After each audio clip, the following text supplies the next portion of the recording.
This is the Captain America helmet from the new movie Captain America Brave New World. It was completely 3D printed out of PLA and resin material, followed by post-processing and painting, and I'm going to show you how I made it. Let's go.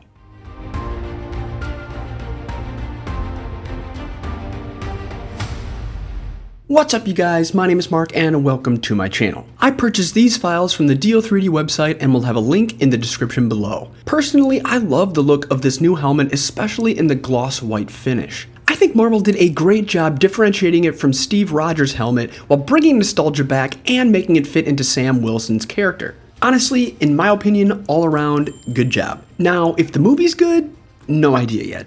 To be determined. I started this build by inserting the files into Mesh Mixer and sizing them to fit my head. To do this, I use a reference helmet that fits me really well and I scale the Captain America helmet until it's about the same size. For this helmet, that came out to about 95% of its original model size. After that, the files are loaded into Curia and oriented for printing. I was able to fit all of these files on my Ender 3 S1, so I didn't have to use my Ender 5 Plus. As I've mentioned before on this channel, I like using the Ender 3 because it has a direct drive extruder, and for me, I can print faster than I can on my Ender 5. I use tree supports and print everything at 0.28mm layer height to save filament and time. All the files printed okay, but have pretty notable layer lines, which is to be expected when you print at 0.28mm layer height. The main portion of the helmet was flipped on its backside to be able to be printed on my Ender 3's build plate and unfortunately left a really rough surface. To even this out, I start by sanding it with 180 grit sandpaper. After sanding, it looks a bit better, but more work is going to need to be done. I use XTC 3D brush on coating to help eliminate layer lines on all my printed pieces. If you don't want to pay for this product, you can just get regular surface epoxy from Walmart or Target or Meijer. It works just as well. The reason I decided to use the XTC 3D product is because I had some left over and I just want to use it up. If you're interested in seeing a comparison between the XTC 3D product and generic surface epoxy, you can click the video in the corner of the screen. Also, if you guys are enjoying this video, please remember to hit the like button and subscribe for more content. It really helps my channel grow and I appreciate your support so much. Okay, now back to the video.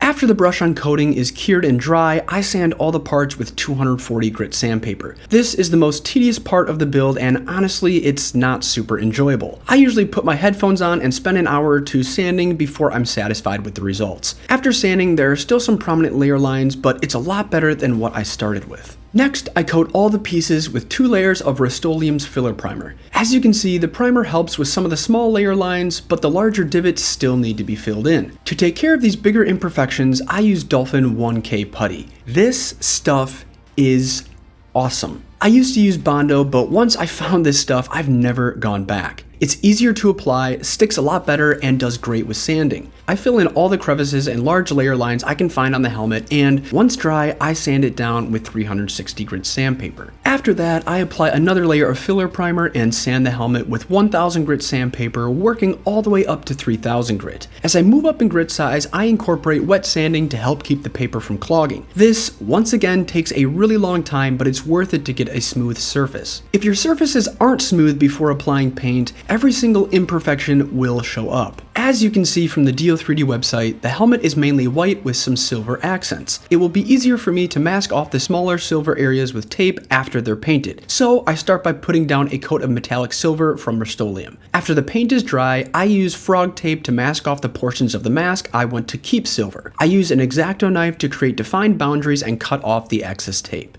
The top and bottom portions of the main helmet are the only pieces that need to be masked. All of the smaller individual pieces will remain silver. Before spraying on the white paint, I use super glue to attach 7x2mm magnets to the top and bottom portions of the mask. These magnets can be purchased on Amazon and practically all of DO3D's models now use them. It's a lot easier than directly gluing the pieces together and makes it a breeze for taking the helmet on and off. I give the helmet a few layers of extra gloss white spray paint from Rust-Oleum. After the paint is dry, I use a chrome paint pen to highlight some of the details on the helmet. In the picture on the DO3D website, to me it looks like there are gold lines across the helmet. They actually might be chrome, but I think they look like gold, and personally I like that aesthetic better, so that's what I'm going to try and match. Using a gold paint pen, I go over the lines and ridges on the helmet. It can be hard to stain the lines, and sometimes paint oozes and spills into places that it shouldn't. So I use some white gloss acrylic paint and a small paintbrush to touch up some of these spots. After the touch-ups are done, I glue the 3 greebles that were painted silver earlier in the video to the top of the helmet and attach the back hose mount. Then 2 layers of gloss clear coat are applied over the entire thing. The last thing to do is install the helmet's visor. I got this visor printed in transparent resin using PCBWay's printing services. The material is crystal clear and it only cost me about $12 to get printed. You can even get your lenses and visors in tinted colors if you're willing to pay a little extra. If I didn't get this visor printed in clear resin, it would have been super difficult to get the color and shape I needed without the use of a vacuum former.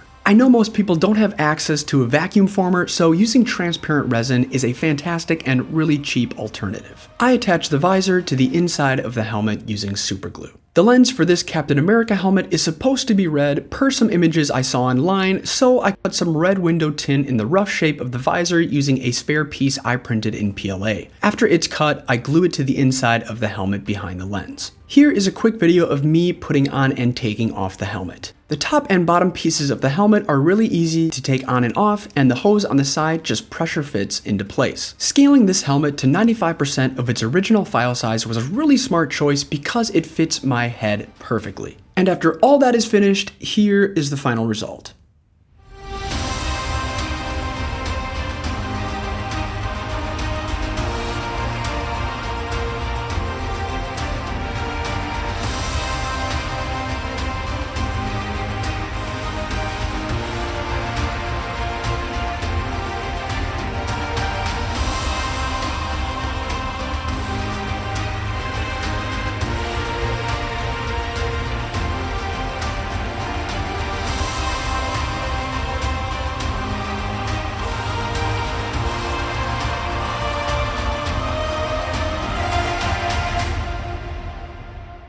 Thank you guys so much for watching. If you enjoyed this video, please give it a like and consider subscribing for more content if you aren't already. I'll see you next time, and stay classy.